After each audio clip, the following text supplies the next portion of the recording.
привет! Welcome to my channel, AllasYummyFood. So some of you were mentioning that you want to learn a bit of Russian on the way, so maybe I'll be kind of dropping some Russian words in there with translation so you can guess what it is. So in Russian we say привет, which is hello, and как дела, which is how are you. So I hope you learned a new word today. But we're gonna get into the recipe, and Easter is one of my favorite times of the year because I get to spend time with my family, and we usually have a massive table of food. There is salads, there is pies, there is cakes, there is just basically everything, and lots of eggs. So it's basically a massive feast. And today I want to show you one of the most sort of traditional things that we have on our table. It's a Paska cake. So it's really delicious. It's very kind of like Eastery. It's got lots of fruit in there and raisins, and the dough is made with yeast. So it's really fresh, really doughy. It's like a doughy, yummy cake, which you definitely want to try and make, even if you're not from Russia or Latvia or any Eastern European countries. Trust me, once you make this cake, you're gonna be making it again. It's kind of like a bready, sweet cake. So I know that you're gonna love it. And yeah guys, happy Easter. Let me know in the comments down below, what are you doing for Easter today or in the next couple of days? And yeah, let us know. All my recipes are listed on my website at www.AllasYummyFood.com. So I make sure that they are translated into English and Russian language for all of you guys.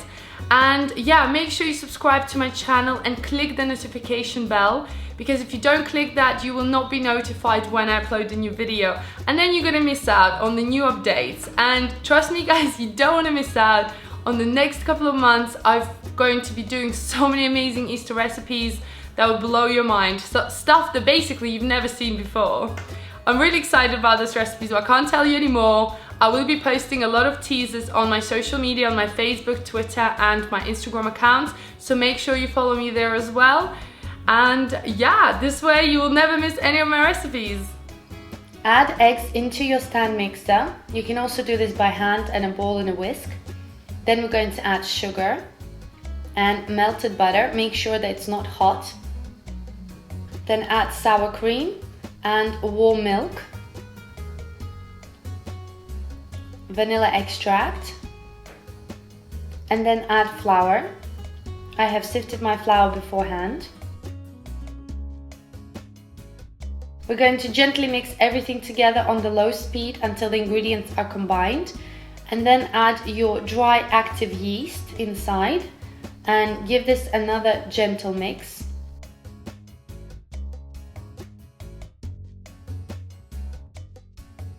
Then we're going to take the mixture, cover it with a towel, and leave it in a warm place to prove for about 2 hours. After 2 hours, you can see that the mixture has been proving. We're going to add it back into our stand mixer. Make sure you get all of it. Then we're going to add the rest of the flour and mix that all together. The dough will start to combine and come together. Then we're going to add more flour and keep adding a little bit of flour at a time. You might need to add more or less flour, depends on the quality and what kind of flour you're using in your country. So just have to look out for the dough. The dough needs to not be too sticky.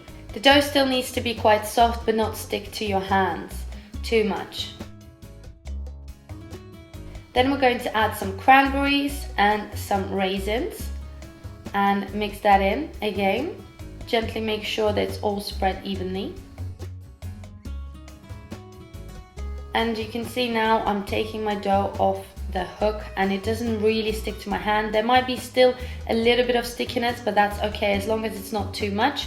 Just knead it in your bowl, and we're going to cover this with a damp towel and leave it to prove again for about 1 to 2 hours. I always love making videos for you guys, and I've been listening to all your requests, so I will be making a lot more of Russian and Eastern European recipes, and also some cheeky desserts from time to time.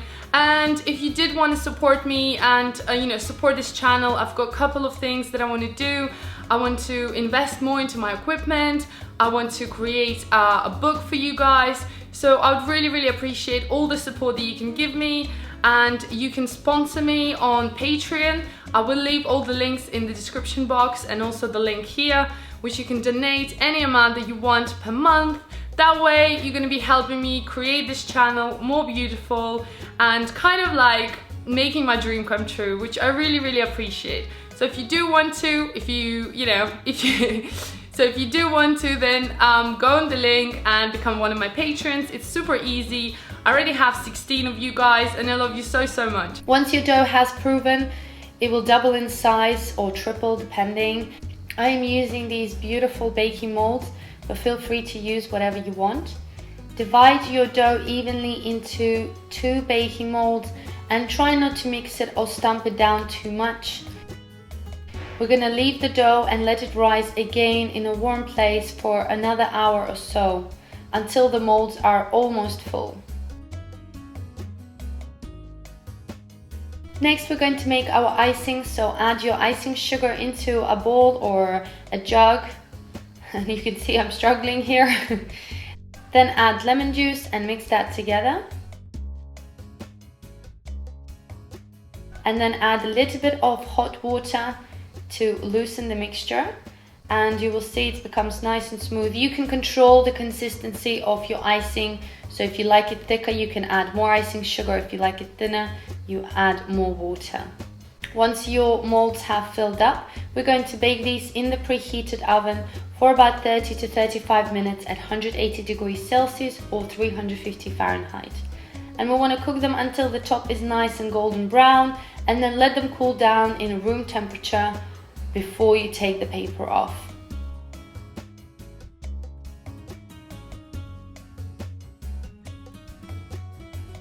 Next, I'm going to loosen the cake from the mold, and they have been cooling down for about half an hour.